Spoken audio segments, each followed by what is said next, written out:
નમસ્તે વિદ્યાર્થી મિત્રો, આગળના લેક્ચરમાં ધોરણ 9માં આપણે પાઠ 6 લોહીની સગાઈ વિશે સમજૂતી મેળવતા હતા. તો આપણે આગળના લેક્ચરમાં લોહીની સગાઈ કોને કહેવાય સમગ્ર ટૂંકી વાર્તા જે છે એના વિશે સરસ એવી લેખકે માહિતી આપેલી છે. તો સામાન્ય રીતે ટૂંકી વાર્તામાં કોની વાત કરેલી છે તો લેખક જે છે એ લોહીના સંબંધો કેવા હોવા જોઈએ કે એક ગાંડી હોવા છતાં પોતાની દીકરી મંગુને અમૃત કાકી કેવી રીતે સાચવે છે કે લોકો એને વારંવાર સલાહ આપતા કે આવી ગાંડી દીકરી જે છે એને દવાખાને મૂકી આવવી જોઈએ, પણ દરેકની વાત જે છે એ અમૃત કાકી નકારી કાઢતા, ક્યારેક પણ પોતે પોતાની દીકરીને દવાખાનામાં મૂકવા તૈયાર ન થયા. ત્યારબાદ આપણે જોયું કે અમૃત કાકી જે છે એને લોકો સલાહ આપતા છતાં પણ એ પોતે ન માનતા. પોતાના દીકરા જે છે એ પણ પોતાની મા જે છે એના વિશે પૂરેપૂરી માહિતી જાણતા હતા, એટલા માટે એ પણ ક્યારેય બોલતા નહીં. અને એની દીકરી જે છે કે જે સાસરે ગયેલી છે એ દીકરી જે છે એ માને પોતાને ઘણું બધું કહી જતી કે આવી ગાંડી દીકરી જે છે એને સાચવવી એ બરાબર વાત છે, પણ એને પોતાની જાતે પોતાનું કામ જે છે એ કરવા દેવું જોઈએ, એટલી એને ટેવ પાડતા શીખવવું જોઈએ. તો એક સમય એવો આવે છે કે અમૃત કાકી જે છે એ પોતે ગાંડી દીકરી માટે અવનવા પ્રયોગો, હજારો પ્રયત્નો કરે છે. ઔષધિઓ, કોઈ જે છે જ્યોતિષો, ભુવાઓ બધાને બોલાવે છે અને પોતે પોતાની દીકરીને સાજી કરવા માટે બધાની વાતો જે છે એ પૂરેપૂરી શ્રદ્ધાથી માને છે. એક જ્યોતિષ એવું કહી જાય છે કે માગશર મહિને મંગુ જે છે એ ગાડામાંથી ડાય થઈ જશે. તો અમૃત કાકી એનું પણ માને છે માગશર મહિનો આવે છે તો મંગુ તો ડાય નથી થતી, પણ એની ગામની એક દીકરી જે છે એ ગાંડી બની જાય છે. આ વાતથી અમૃત કાકીને દુઃખ તો થાય છે, પણ એક વાતનો સંતોષ પણ થાય છે કે એક ડાહી છોકરી જો ગાંડી બની જતી હોય તો મારી મંગુ જે છે એ તો જન્મથી ગાંડી છે. તો આવું થાય એ માટે એ કુસુમ જે છે એને દવાખાનામાં મૂકવામાં આવે છે અને 1 મહિનો અને 2 મહિનામાં સાવ સાજી થઈ અને 3જા મહિને વધારાનો મહિનો રાખી અને પોતાને દવાખાનેથી પાછી લઈ આવવામાં આવે છે. ગામના લોકો જે છે એને જોવા માટે જાય છે. તો સૌથી આગળ અમૃત કાકી છે, કેમ કે પોતાની ઘરે પોતાની દીકરી ગાંડી છે, ત્યાંની કેવી સુખ સુવિધાઓ છે, કેવી રીતે રાખે છે, દરેક માહિતી મેળવવા માટે અમૃત કાકી જે છે એ કુસુમને ઘરે બોલાવે છે, દરેક માહિતી મેળવે છે. પછી પોતે વિચારે છે કે પોતાની દીકરી જે છે એ કદાચ 1000 ઉપચાર મેં કર્યા છે અને પોતાની દીકરી જે છે એને કદાચ સારું દવાખાને થવાનું છે તો શું ખબર, એમ વિચારી અને પોતે નક્કી કરે છે કે પોતાની દીકરીને પણ પોતે દવાખાને મૂકશે. પોતાના દીકરાઓ જે છે એ પોતાનાથી દૂર રહે છે, તો દીકરાને પત્ર લખે છે. તે જ દિવસથી અમૃત કાકીની ઊંઘ જે છે એ ઉડી જાય છે, અવનવા વિચારો આવે છે. એનો દીકરો જે છે એ પણ પોતે આવી પહોંચે છે અને મંગુ જે છે એને દવાખાનામાં દાખલ કરવા માટે મેજિસ્ટ્રેટનો હુકમ મેળવે છે. અઠવાડિયામાં આ હુકમ જે છે એ મળી જાય છે અને અમૃત કાકી અને પોતાનો દીકરો મંગુને દવાખાને મૂકવા માટે તૈયાર થાય છે. અમૃત કાકી દવાખાને જવા માંગતા નથી, કેમ કે પોતે વિચારે છે કે કદાચ હું દવાખાને જઈશ અને મંગુને મારાથી જ્યારે અળગી કરવામાં આવશે, દૂર કરવામાં આવશે ત્યારે મને ખૂબ દુઃખ લાગશે. પણ એમ પણ પોતે વિચારે છે કે ત્યાંના લોકો જે છે એ કેવા છે, ડૉક્ટરનો સ્વભાવ કેવો છે, નર્સ કેવી છે, દવાખાનાની સુવિધાઓ કેવી છે, જોવા માટે મારે જવું છે. પોતે જવા માટે તૈયાર થાય છે. પોતાની મંગુ જે છે એને નવા કપડાં પહેરાવે છે. તો અમૃત કાકી વિચારે છે કે કદાચ કોઈ ઢોર હોય, પશુ હોય એને વેચી દેવામાં આવે તો પોતાના મૂળ માલિકનું ઘર છોડતા એ પણ આનાકાની કરે છે. તો આ તો કોઈ માણસ છે, તો આને એટલું પણ ભાન નથી કે મને એક જગ્યાએથી બીજી જગ્યાએ મોકલવામાં આવે છે. એ તો ઉલટાની ખૂબ આનંદિત થાય છે, નવા કપડાં પહેરેલા જે છે એ ધારીને જોયા કરે છે અને પોતે અમૃત કાકીની સામે હસે છે. ત્યારે અમૃત કાકીનું ગળું જે છે એ પકડી ઉઠે છે અને પોતે જે છે એવું વિચારે છે કે મારી આ દીકરીની દુનિયામાં કોઈ નથી, સગી માં પણ નથી, કે આજે એવો સમય એવો છે કે પોતાની દીકરીને જ પોતે ઘરેથી દવાખાને મૂકવા માટે જાય છે. તો આ આપણે ટૂંકમાં માહિતી મેળવી. હવે આપણે આગળ જોઈએ કે દીકરાએ મા તરફ નજર કર્યા સિવાય લથડિયું ખાઈ પગ ઉપાડતા કહ્યું, મોડું થાય છે, હવે નીકળવું જોઈએ.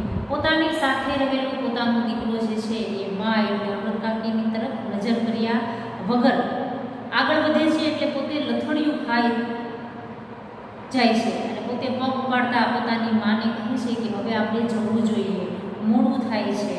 અને ફળિયા બહાર નીકળતા એને ધોતિયાના છેડા વતી આંખો લૂછી નાખી અને પોતે પણ પોતાની બહેન જે છે એને દવાખાને મૂકવા જવા જાય છે ત્યારે પોતાને પણ દુઃખ લાગે છે. એટલે પોતે જે ધોતિયું પહેરેલું છે એના છેડાથી પોતે આંખો જે છે એ લૂછતો આગળ વધે છે. પાડોશી સ્ત્રીને મંગુનો હાથ ઝાલી આગળ દોડી કે આ આજુબાજુમાં રહેલી પાડોશમાં રહેતી સ્ત્રીઓ જે છે એ પણ સાથ સહકાર આપે છે અને મંગુ જે છે એનો હાથ ઝાલી એને પણ આગળ વધારે છે. બીજી સ્ત્રીઓએ અમૃત કાકીને ટેકો આપ્યો. છેવટ કડવો ઘૂંટડો હૈયામાં સમાવી ઢીચણ ઉપર હાથ ટેકવી એ ઊભા થયા. બે જણે ઝાલીને ચડાવ્યા ત્યારે એમનાથી ડુંગળિયામાં ચડાયું. ત્યારબાદ અમૃત કાકી જે છે એ પણ એક વૃદ્ધ સ્ત્રી છે કે માંડ માંડ પોતે ચાલી શકે છે. તો આ ઉંમરે એક સ્ત્રી જે છે એ પોતે અમૃત કાકીને હાથ ઝાલી અને ટેકો આપે છે. છેવટે પોતે કડવો ગુંડો પીવે છે. કેવો કડવો ગુંડો? તો કે દુઃખ રૂપી એને દુઃખ થાય છે કે પોતાની દીકરીને પોતે દવાખાનામાં મૂકવા જાય છે. તો આ દુઃખને પોતાના હૈયામાં સમાવી ઢીચણ ઉપર હાથ ટેકવી અને પોતે જે છે એ ઊભા થાય છે અને બે જણ જે છે એ ઝાલી અને એને ડમણિયું એટલે કે માફાવાળું ગાડું માં એમને ચડાવે છે. મંગુ ગાડી છે એમ જાણતા ગાડીમાં મુસાફરોની મજાનો ખોરાક મળી ગયો. મુસાફરો જે ડમણિયામાં પોતે જાય છે એમાં આવતા જનાર ઘણા બધા મુસાફરો છે. એને ખબર પડે છે કે આ છોકરી ગાડી છે તો એમને મજા આવે છે એની મજાક કરવા માટે. એટલે કે મજાનો ખોરાક મળી જવો એટલે કે એને જોતું તો એવું મળી ગયું એમ કે આ મુસાફરી દરમિયાન એને હસી મજાક જોઈતી હતી એવી હસી મજાક પૂરી કરે છે. આવી ખાધે પીધે સુખી છોડીને દવાખાના મૂકશો એટલે મહિના દહાડામાં લાકડા જેવી થઈ જશે. ત્યાં તો ધૂળની પેઠે ટંકે જેમનું તેમનું નીર્યું એટલે બસ. કે ડમણિયામાં રહેલા લોકો જે છે એને તો મજા આવે છે, ઉલટાના અમૃત કાકીને ચડાવે છે અને પોતે કહે છે કે આવી ખાધે પીધે દીકરી એટલે કે શરીરમાં તંદુરસ્ત છે એવી છોકરીને તમે દવાખાને મૂકવા જાઓ છો અને મૂકશો એટલે મહિના દહાડામાં થોડાક દિવસોમાં તો એ લાકડા જેવી થઈ જશે. એટલે કે ત્યાં પૂરતું ખાવાનું, એનો કહેવાનો અર્થ એમ છે કે ત્યાં પૂરતું ખાવાનું આપતા નથી અને જેમનું તેમ ઢોરને જેવી રીતે આપણે ઘાસ નાખીએ એવી રીતે નીરવું એટલે નાખવું કે નાખે છે. તો આ છોકરી જે છે એ થોડાક દિવસમાં સાવ દુબળી પતલી પડી જશે. આ છોડીની માં નથી. તો એમની સાથે રહેલા મુસાફરો જે છે એ અમૃત કાકી અને પોતાના દીકરાને કહે છે કે આ છોકરીને માં નથી. અમૃત કાકીને આ ઘા અસહ્ય થઈ પડ્યું. અસહ્ય એટલે સહન ન કરી શકાય તેવું. આવું સાંભળતા અમૃત કાકીને આ ઘા જે છે એ અસહ્ય કે ખૂબ પીડા થાય છે. આંખમાં આંસુ આવી ગયા. અમૃત કાકી જે છે એને આંખમાં આંસુ આવી ગયા. કંઠ રૂંધાઈ ગયું. બોલવાનો પ્રયત્ન કરે છે પણ બોલી શકતા નથી. મનમાં જાણે ગળામાં કંઈક ડૂકી ગયું છે એટલે પોતે બોલી શકતા નથી. શરમથી ડોકું નીચું નમી ગયું કે અમૃત કાકીને શરમ થઈ કે આ લોકો મને કેવું કહે છે એમ વિચારી શરમથી એમનું માથું નીચું નમી ગયું. સાથે સાથે માથું નમતા મા તરીકેનો એમનો દાવો પણ આપોઆપ વ્યક્ત થઈ ગયો અને લોકો એમને પૂછે છે કે આ છોકરીની મા નથી.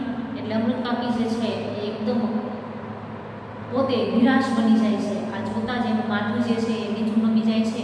એટલે સામેવાળા વ્યક્તિ માણસો જે છે એને ખબર પડી જાય છે કે આ જ એની માં લાગે છે. કેમ કે શરમથી પોતાનું માથું નીચું નમેલું લોકો એને જોવે છે. એટલે આપોઆપ બોલી ન કે છતાં પણ પોતાનો ભાવ જે છે એ વ્યક્ત થઈ જાય છે. બાપરે, તમે માં થઈને એને ધકેલી મૂકો છો, પછી દવાખાનાવાળાનો શું દોષ કાઢો? એમાંથી કોઈ વ્યક્તિ જે છે એ બોલે છે કે અરે તમે એક માં થઈ અને તમારી દીકરીને દવાખાનામાં મૂકો છો તો દવાખાનાવાળાનું આમાં વાંક શું કામ કહેવું?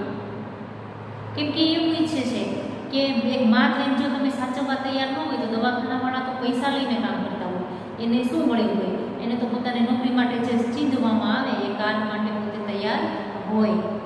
અમૃત કાકી જો એકલા હોત કે દીકરાને માઠું લાગવાની બીક ન હોત તો વળતી ગાડીમાં મંગુને લઈ એ ઘેર પાછા ફર્યા હોત, પરંતુ બીજો ઉપાય ન હતો એટલે એને ભારે પગલે અને ભારે હૈયે એ દવાખાનામાં દાખલ થયા.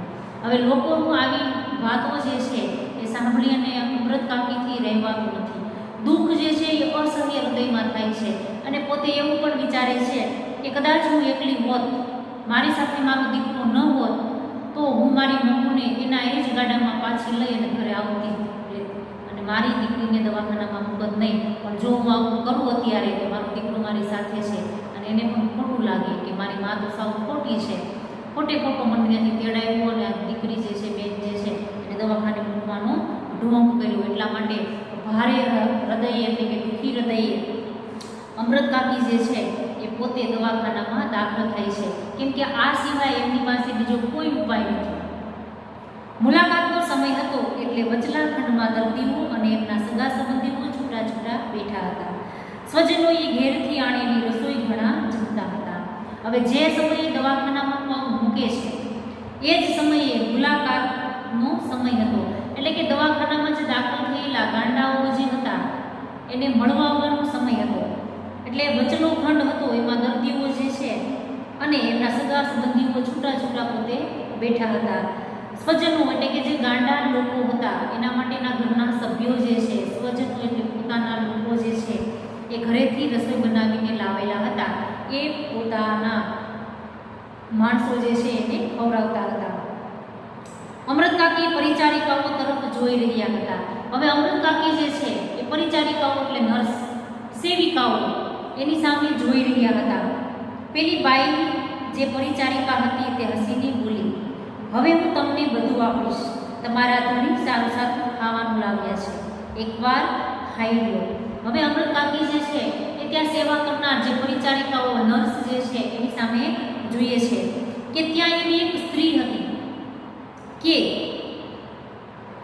પોતે જે છે એ ગાંડી હતી. એને કોઈ પરિચારિકા જે છે એ પ્રેમથી સમજાવતી હતી, હસીને બોલાવતી હતી અને એવું કહેતી હતી કે હું તને હવે બધું આપીશ, કે તારા ધણી એટલે પતિ તારા માટે સારું સારું ખાવાનું લાવ્યા છે તો એકવાર ખાઈ લે. પેલી ગાંડીબાઈ છણકો કરતા બોલી, મેં દાંતણ નથી કર્યું, મેં મોઢું નથી ધોયું. કે પેલી બાઈ જે છે એ ગાંડી છે તો એ તો છણકો કરે છે કે આમ વટ કરી અને બોલે છે કે મેં દાંતણ નથી કર્યું, મેં હજી બ્રશ નથી કર્યું અને મેં મોઢું પણ નથી ધોયું. અમૃત કાકીએ જોયું તો એનું મોં ધોયેલું હતું, છતાં સહેજ પણ ખીજાયા વગર પરિચારિકાએ પાણીનો લોટો લાવી એનું મોં ધોવડાવ્યું, નેપકિન વતી મોં લૂછી નાખ્યું. અમૃત કાકીના હૈયાને ટાઢક પડી કે કામ કરનાર લોક છે તો માયાળો. હવે અમૃત કાકી આ બધું જોવે છે તો અમૃત કાકી જોવે છે કે ભાઈ આ સ્ત્રી ગાંડી છે, એનું મોઢું પણ ધોયેલું છે, દાંતણ પણ કરેલું છે, કેમ કે એ સ્ત્રી જે છે એ ગાંડી છે એટલા માટે એવું બોલે છે. છતાં પણ પરિચારિકા એટલે કે જે સેવિકા હતી, નર્સ હતી, એ સેજે પણ ખીજાતી નથી અને પોતે જે છે એ પાણી જે છે એનો લોટો લઈ આવે છે, એનું મોં ધોવડાવે છે, નેપકિનથી મોં લૂછી પણ આપે છે. આ જોઈ અને અમૃત કાકીના હૃદયમાં શાંતિ થાય છે, હૃદયને ટાઢક મળવી એટલે શાંતિ થવી કે અહીં જે પણ લોકો કામ કરે છે એ ખૂબ માયાળુ છે, એ કોઈ પણ દર્દીઓને ખીજાતા નથી પણ એમની સાથે પ્રેમથી વર્તન કરે છે. ડાક્ટર અને સ્ત્રી વોર્ડની મેટન આવી પહોંચ્યા. અમૃત કાકીના દીકરાએ મેજિસ્ટ્રેટનો હુકમ આપ્યો. માને સંતોષ થાય તે માટે એ સાંભળે તેમ સારી સારવાર કરવા જણાવ્યું. મેટ્રને કહ્યું, એ બાબતમાં તમારે ચિંતા ન કરવી. હવે ડાક્ટર એટલે કે ડૉક્ટર જે સમયે અમૃત કાકીયા જોવે છે એ જ સમયે ડૉક્ટર અને સ્ત્રી વોર્ડની મેટ્રન એટલે કે મુખ્ય પરિચારિકા જે છે એ આવી પહોંચે છે. અમૃત કાકીના દીકરાએ જે મેજિસ્ટ્રેટ પાસેથી હુકમ મેળવ્યો હતો પોતાની બેન માટે અહીં દાખલ કરવાનો, એ પોતે આપે છે. માને સંતોષ થાય એટલા માટે એ સાંભળે એ રીતે એનો ભાઈ જે છે, મંગુનો ભાઈ જે છે એ ડૉક્ટર પાસે સારવાર કરવા માટેની તમામ પ્રકારની માહિતી જે છે એ આપે છે અને મેળવે પણ છે. મેટ્રને કહ્યું કે તમારે એ બાબતમાં જરા પણ ચિંતા કરવી નહીં, કેમ કે પોતાની બેન જે છે એને ખૂબ સારી રીતે રાખજો, દરેક વસ્તુ જે છે એ સમયસર મળી રહે એ માટે ઘણી બધી આ ડૉક્ટરને અને મેટરને વિનંતી કરે છે. આ દરેક વસ્તુ જે છે એ પોતે પોતાની માને સાંભળતા એની હાજરીમાં જ કરે છે. વચ્ચે અમૃત કાકી બોલ્યા, બોન ચિંતામાં એટલા માટે કરવાની છે કે આ સાવ ગાંડી છે. કોઈ પાસે બેસીને ખવડાવે નહીં તો એ ખાતી નથી. આટલું બોલતા એમનો કંઠ ભરાઈ આવ્યો અને વાક્ય અધૂરું રહી ગયું. ત્યારબાદ અમૃત કાકી જે છે એ આ ડૉક્ટર, નર્સ અને એનો દીકરો જે છે એ વાતચીત કરતા હોય એની વચ્ચે પોતે બોલી ઉઠે છે અને કહે છે કે બોન એટલે કે બહેન, ચિંતા મને એટલા માટે છે કે મારી આ મમ્મુ જે છે સાવ ગાંડી છે. થોડી ઘણી પણ ખબર પડતી નથી.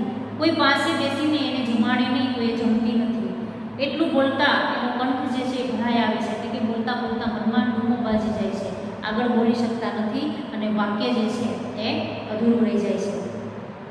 દૂર ઉભેલી પરિચારિકાઓ નજીક દોડી આવી. એક બોલી ઉઠી, તમે બા કોઈ જાતની ફિકર કરશો નહીં, અમે એને મોંમાં કોળિયા નાખીને ખવડાવીશું. એટલે કે દૂર ઉભેલી પરિચારિકાઓ જે નર્સ જે છે એ જોવે છે કે આ ભાજી જે છે એને ખૂબ દુઃખ લાગ્યું છે. પાસે આવી અને એમાંની એક જે છે એ બોલી ઉઠે છે કે બા તમે કોઈ પણ જાતની ફિકર એટલે કે ચિંતા કરતા નહીં, અમે કદાચ જમશે નહીં ને તો મોંમાં કોળીઓ નાખીને જ માણશું. ગળગળા સાથે અમૃત કાકી બોલ્યા. ગળગળા સાથે એટલે કે રડવાના અવાજે ગળગળા થઈ નારાજ થઈ અને પોતે બોલ્યા, એ જ બોન મારે કહેવું છે, એને ઝાડા પેશાબનું ભાન નથી એટલે રાતે કપડાં બગાડે નહીં તે જોજો, નહીં તો ભીનામાં સૂઈ રહી છે અને વાયુ થઈ જશે.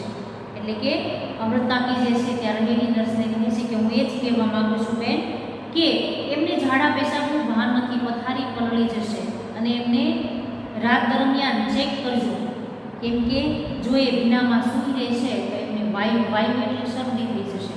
કે સામાન્ય રીતે વાયુ જે છે એના માટે શબ્દ છે કે શરદી થઈ જવી, કે ભીનામાં સૂઈ રહે છે તો એ શરદી થઈ જશે.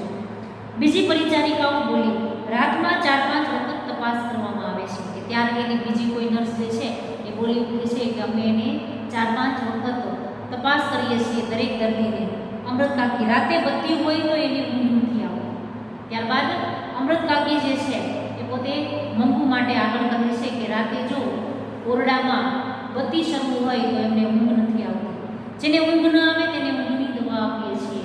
તો બીજી કોઈ નર્સ બોલે છે કે જે લોકોને ઊંઘ નથી આવતી એને અમે ઊંઘની દવા આપીએ છીએ. એને બીજા તોફાની મારે નહીં તે જોજો. એટલે કે અમૃત કાકી આગળ કહે છે કે ત્યાં ઘણા બધા ગાંડાઓ છે, એમાં તોફાની પણ હોઈ શકે, તો એ તોફાની પોતાની મંગુની મારે નહીં તેનું ધ્યાન રાખજો.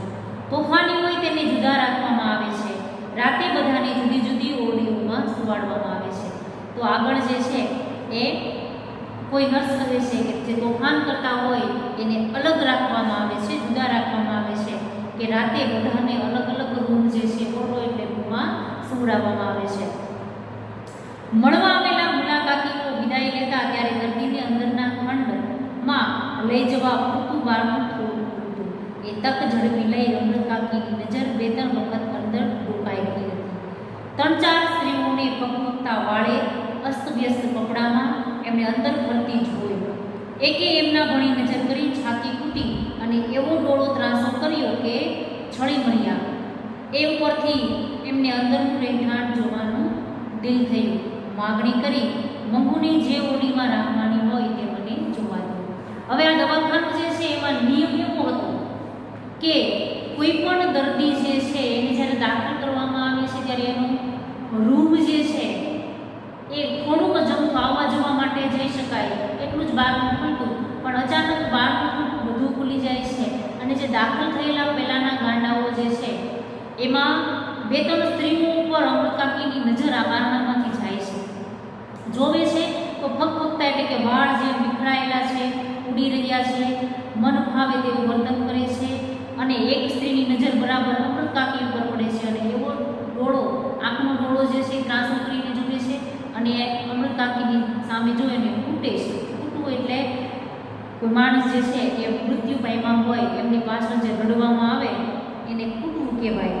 તો આવું જ હોય અને અમૃત કાકી જે છે એ પોતે ડૉક્ટરને કહે છે કે મને જ્યાં મંગુને રાખવામાં આવે એ ઓરડી મને બતાવો. અને છળી મરવું એટલે જોઈ અને પોતે ખૂબ હારી જાય છે કે આ તો સ્ત્રીઓ જે પણ જે છે તો બહુ ખરાબ છે, એ ખરાબ એના મતલબ એમ કે ખૂબ સાવ ગાંડી છે, અસ્તવ્યસ્ત કપડામાં છે, વાળ વિખાયેલા છે. એટલે અમૃત કાકી જે છે એ પોતે કહે છે કે મને એ રૂમ જે છે જોવા દો. મેટ્રને કહ્યું અંદર કોઈને જોવા જવા દેવાનું કાયદો નથી. કે એક મેટ્રન જે છે, મુખ્ય પરિચારિકા જે છે એ અમૃત કાકીને કહે છે કે અંદર કોઈને જોવા દેવામાં આવતા નથી, એવો કોઈ નિયમ નથી. ચકડવકડ આખરે આ નવી દુનિયા જોઈ રહેલી મંગુ અમૃત કાકીની સોડમાં નપાઈ ગઈ.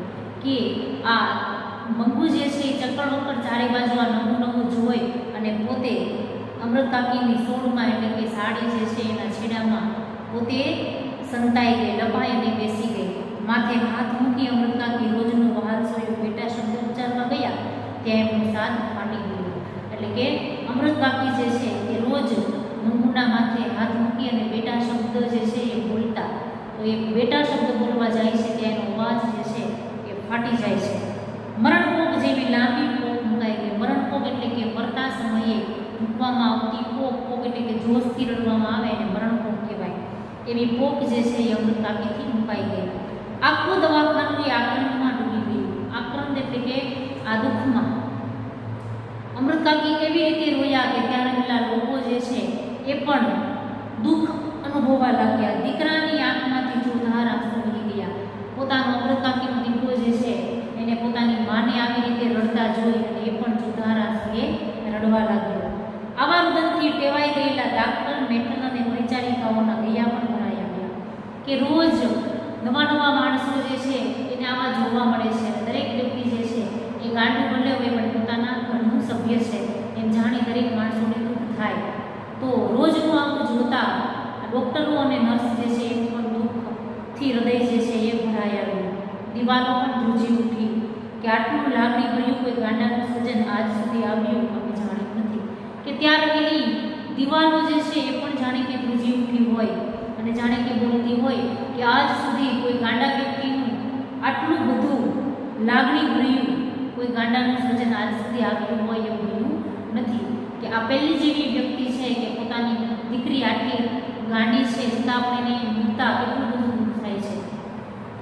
એક પરિચારિકા હાથમાંનો રૂમાલ ફરકાવી મંગુને પોતાના તરફ ધ્યાન ખેંચી બોલી, લે જોઈએ છે તારે. એટલે કે બીજી તરફ ધ્યાન કેન્દ્રિત કરવા માટે ત્યાં રહેલી પરિચારિકા એટલે કે સેવિકા જે છે એ પોતાની હાથમાં રહેલો રૂમાલ જે છે એ મંગુ સામે ફરકાવી અને પોતાના તરફ ધ્યાન ખેંચવા માટે એ કહે છે કે લે તારે આ જોઈએ છે. એ રૂમાલ પકડવા માની સોળતેજી મંગુ એકદમ ઊભી થઈ ગઈ. એને તો એવી કંઈ ખબર પડતી નથી કે પોતે આ રૂમાલ લેવા માટે પોતાની માની સોળમાં જે બેઠી હતી એનાથી પોતે એકદમ ઊભી થઈ ગઈ. થોડો રૂમાલ પકડવા દીધા પછી એનો હાથ પંપાડી પરિચારિકા મીઠાશ ભર્યા શબ્દો બોલી, તું મારી પાસે રહીશ ને બહેન, હું તને સારું સારું ખાવાનું આપીશ, નવા નવા કપડાં પહેરાવીશ. મંગુ એના મોં સામે તાકી રહી હતી એટલે એક શબ્દનો ઉપયોગ કરી લેતા ચાલ આપું કહીને એનો હાથ પકડી આગળ કરી પેલું બારણું અધૂરું થઈ મંગુને ગળી ગયું. હવે આ મંગુ જે છે એ પરિચારિકા ઝડપી લે છે કે મંગુને પોતાના હાથમાં રહેલો રૂમાલ જે છે એ આપતા જ એમની પાસે બોલાવે છે. મીઠાશ ભર્યા શબ્દોએ કહે છે કે બહેન તું મારી સાથે રહીશ ને, હું તને સરસ એવું જમવાનું આપીશ, નવા નવા કપડાં પહેરાવીશ. મંગુ એના મોં સામે તાકી રહી એટલે કે એક નજરે જોઈ રહે છે. એક પણ ક્ષણનો પળનો વેડફાય નહીં એવી રીતે ચાલ અને રૂમાલ આપો એમ કહી અને પોતે આ તક ઝડપી લઈ હાથ પકડી અને આગળ કરે છે અને પેલું અધૂકનું બારણું જે છે એમાં પોતે મંગુને લઈ જાય છે. પણ આ બારણું જે છે એ જાણે કે મંગુને ગળી ગયું હોય એવું લાગે છે એટલે કે અંદર વહી જાય છે. મંગુની કાળજું કંપી જાય તેવી ચીજ અમૃત કાકીએ ફરી નાખી. પોતાનાથી દૂર થઈ ગયેલી દીકરી જે છે એને પોતે અવાજ કરે છે અને ફરી પાછા પોતે જોશથી ચીસ પાડે છે. ડાક્ટરે આશ્વાસન આપતા કહ્યું ઘરડાવા અને બાજુમાં ઉભેલા દીકરા તરફ આંગળી કરતા જણાવ્યું, આ તમારા દીકરા જેવો મને પણ દીકરો ગણજો. દીકરીને દવાખાનામાં નહીં પણ દીકરાને ઘેર મૂકી જાઓ છો એમ માનજો.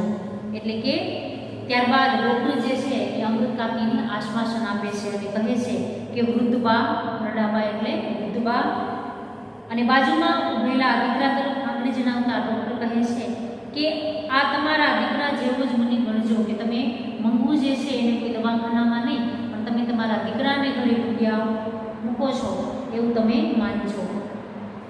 આગળ ઉંમરની બાળવયમાં વિધવા થતા આ ક્ષેત્રમાં આપણે એની મેટ્રને આશ્વાસન આપતા કહ્યું, આજ સુધી તમે એના એક બા હતા, આજથી હું એની નવી બા થઈશું.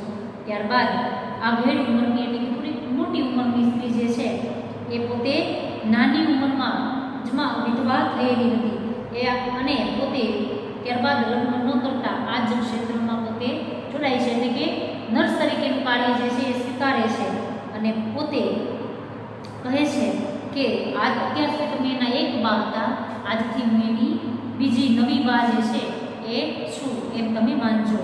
અમૃત કાકી ડૂસકું ભરતા બોલ્યા, એને મૂંગા ઢોર જેટલું ભાન નથી.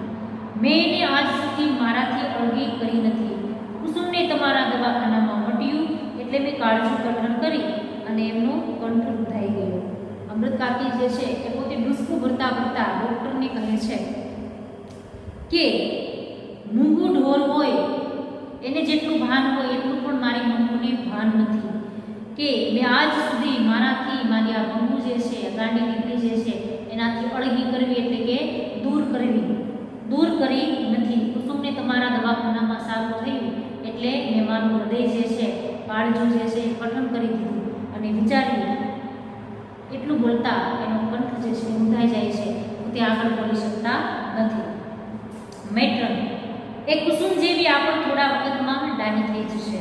અમૃત કાકીનું ડૂસકું શમ્યું છતાં એમની નજર પહેલા બંધ બારણાને વિધિ મંગુ ઉપર જ મંડાયેલી હતી.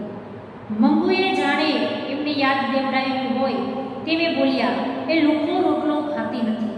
સાંજે વાળુમાં રોટલો દૂધમાં ચોળીને આપજો, દૂધ ના હોય તો દાળમાં. ત્યારબાદ મેટ્રન જે છે એ અમૃત કાકીને સમજાવે છે કે કુસુમ જેવી રીતના થોડાક સમયમાં ડાહી થઈ ગઈ એમ તમારી મંગુ પણ ડાહી થઈ જશે. અમૃત કાકી જે છે ડૂસકું થોડી વાર શમ્યું એટલે કે ઊભું રહી ગયું, છતાં એમની નજર તો જે રૂમમાં મંગુને લઈ જવામાં આવી છે એ બંધ બારના તરફ જ છે. મંગુને જાણે એમને યાદ દેવડાવ્યું હોય એમ અમૃત કાકી ફરી પાછા બોલી ઉઠે છે કે લુખ્ખો રોટલો એટલે કે એકલો રોટલો જે છે એ મંગુ ખાતી નથી. સાંજે વાળો એટલે કે સાંજનું ભોજન એટલે વાળો માં એને રોટલો જે છે એ દૂધમાં ચોળીને આપજો, દૂધ ન હોય તો દાળમાં. અમૃત કાકીની કરુણ આંખ ભણી નજર માંડવાની મેટ્રનની શક્તિ લુપ્ત થઈ હોય એમ એને નીચી દ્રષ્ટિ રાખી કહ્યું, સારું. એટલે કે એક દુઃખી સ્ત્રીને આટલી બધી દુઃખી થતા જ હોય કે એક મા જે છે એ આટલી બધી દુઃખી છે એવું જાણે કે આ મેટ્રન પાસે જોવાની શક્તિ નથી, એટલે પોતે નીચું જ જોતા અમૃત સામે જોઈ શકતી નથી. એટલે પોતે નીચે જમી ઉપર જોઈ અને કહે છે કે સારું. અમૃત કાકી એને દહીં બહુ ભાવે છે, દરરોજ ના બને પણ બીજે ત્રીજે દહાડે આપજો. એવું વધારાનું જે ખર્ચ થશે તે અમે આપીશું, જે એની ચાકરી કરતું હશે એને પણ રાજી કરીશું. ત્યારબાદ અમૃત કાકી જે છે એ આગળ કહે છે કે મંગુને દહીં પણ ખૂબ ભાવે છે, રોજ તો તમે ન આપી શકો તો 2-3 દિવસે એમને જમવામાં દહીં આપજો અને જે પણ કાંઈ વધારાનો ખર્ચ થશે એ અમે એને આપી દઈશું. અને જે લોકો મંગુની સારવાર કરતું હશે, ચાકરી એટલે સેવા કરતું હશે એને અમે પણ રાજી કરીશું. રાજી કરવા એટલે કે એને અલગથી અમે ભેટ સ્વરૂપે કંઈક ને કંઈક આપશું. અમૃત કાકી અને દીકરો મંગુને મૂકી દવાખાનાની બહાર નીકળ્યા ત્યારે બંનેના મોં ઉપર શોકના વાદળ છવાયેલા હતા. શોકના એટલે કે દુઃખના. મૂંગા બંને બહાર ઉભેલી ઘોડા ગાડીમાં બેસી ગયા. હવે અમૃત કાકી જે છે એ અને એનો દીકરો મંગુને દવાખાનામાં મૂકી અને પોતે દવાખાનાની બહાર નીકળે છે. બંનેના મોં ઉપર જાણે કે દુઃખરૂપી વાદળ છવાયેલા હોય એમ પોતે નિરાશ થયેલા છે. મૂંગા બંને બહાર નીકળે છે એટલે કે કાંઈ પણ બોલતા નથી અને ત્યાં રહેલી ઘોડા ગાડીમાં બેસી જાય છે. ગાડીના ડબ્બામાં પગ મૂકતા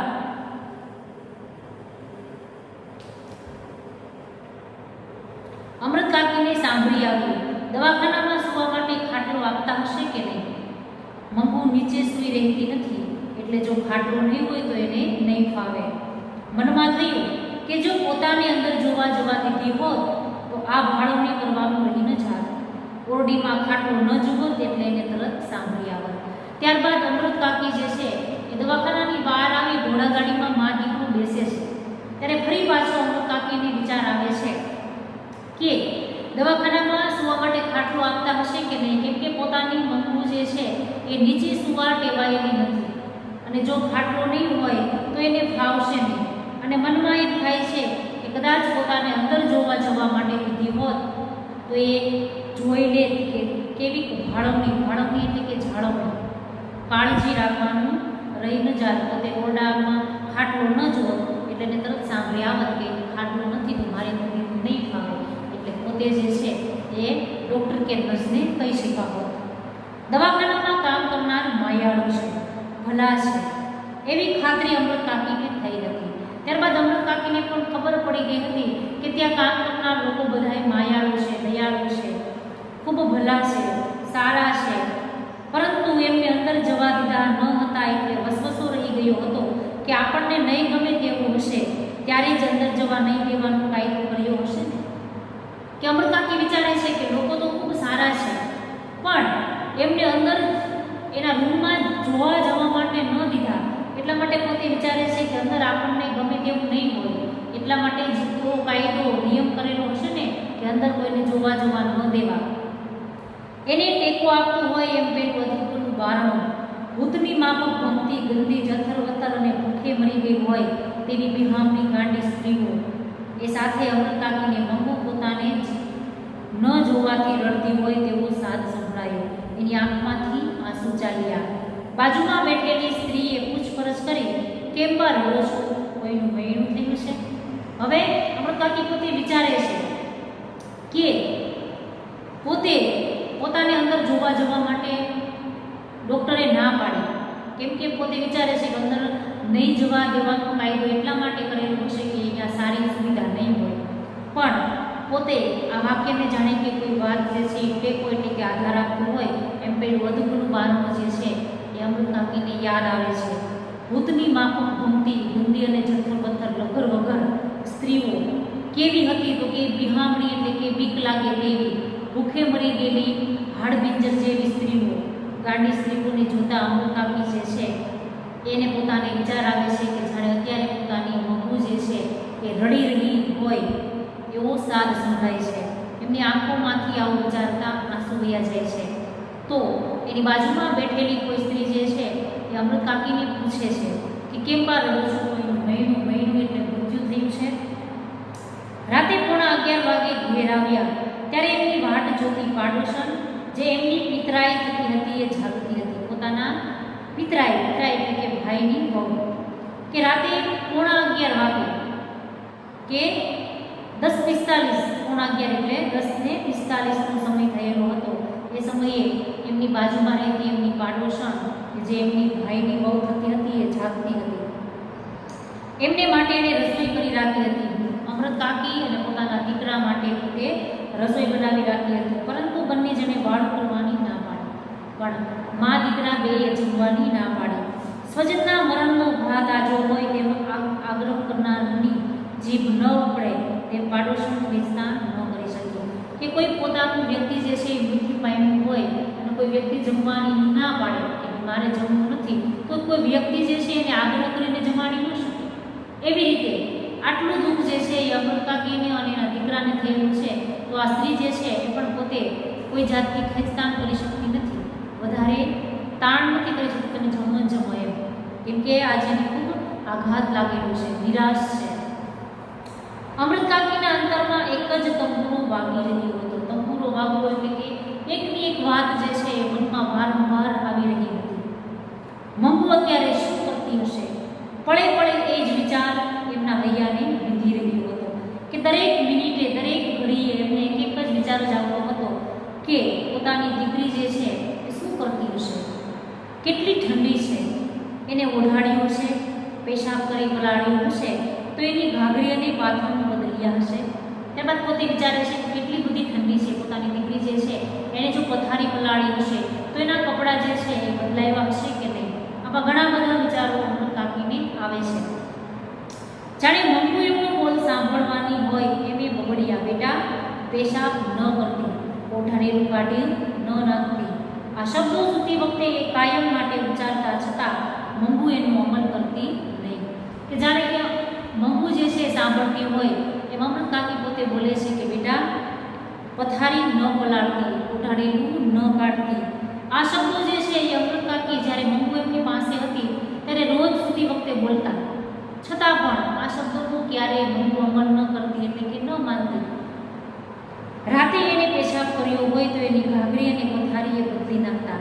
મંગુ મોટી થઈ છતાં એમની ભેગી એમને સુવાડતા, જેથી એ પેશાબ કરે તો પોતાને ખબર પડે, જાગી જાય અને એને ભીનામાં સૂઈ રહેવું ન પડે.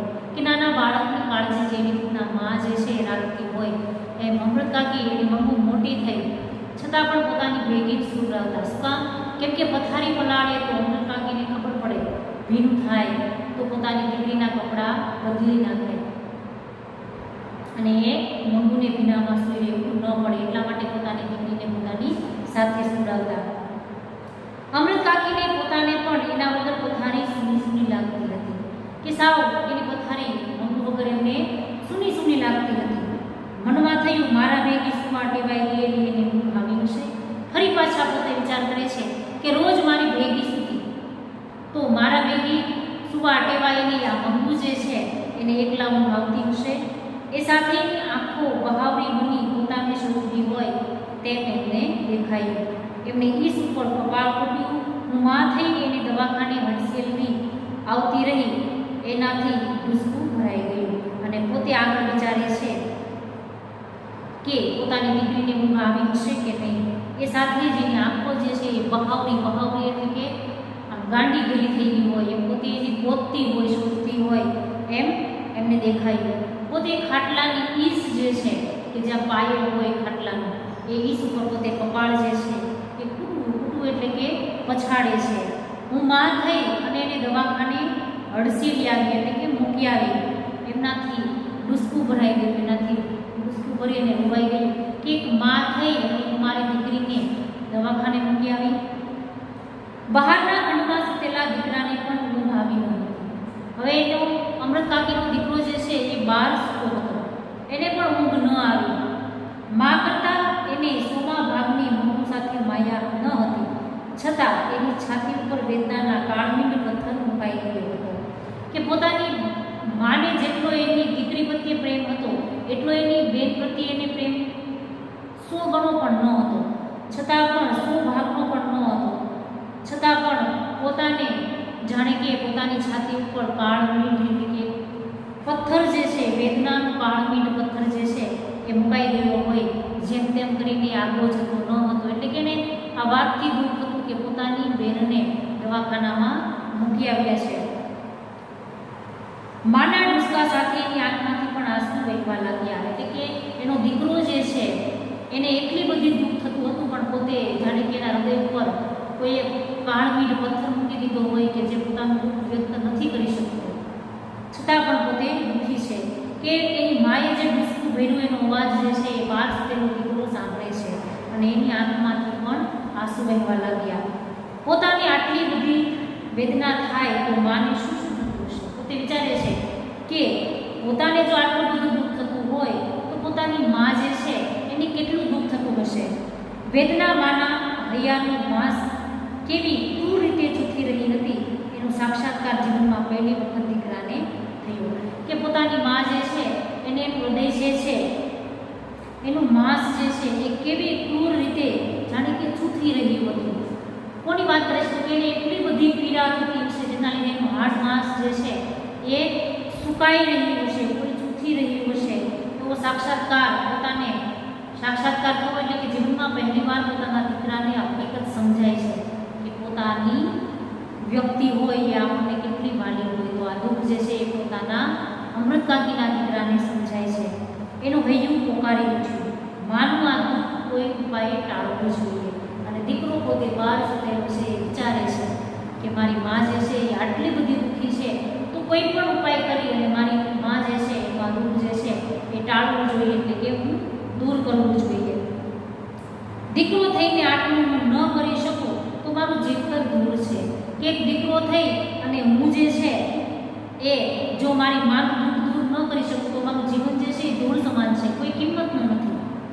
સાથે એના અંતરે પ્રતિજ્ઞા કરી અને પોતાનું અંતર એટલે કે હૃદય જે છે એ પ્રતિજ્ઞા કરે છે કે હું મંગુને જીવતા સુધી સારી રીતે પાળીશ અને પોતે મનમાં વચન લે છે કે જ્યાં સુધી હું જીવીશ ત્યાં સુધી મારી બહેન જે છે એને ખૂબ સરસ રીતે રાખીશ. વહુ એના મળમૂત્ર ધોવા તૈયાર નહીં હોય તો હું ધોઈશ. પોતે વિચારે છે કે પોતાની પત્નીઓ જે છે, પોતાની પત્ની છે, પોતાના ભાઈની પત્ની છે, એ કદાચ પોતાની આ બહેન જે છે એના મળમૂત્ર ધોવા તૈયાર નહીં થાય તો એક ભાઈ થઈ અને હું આ દરેકનું કામ કરીશ, હું ધોઈશ. એ વેદનાનું કાળમીટ પથ્થર એની છાતી ઉપરથી ખસી ગયો અને આ વેદના રૂપી કાળમીટ પથ્થરના હૃદય ઉપર જે બેસી ગયો હતો, પોતે વ્યક્ત નહોતો કરી શકતો.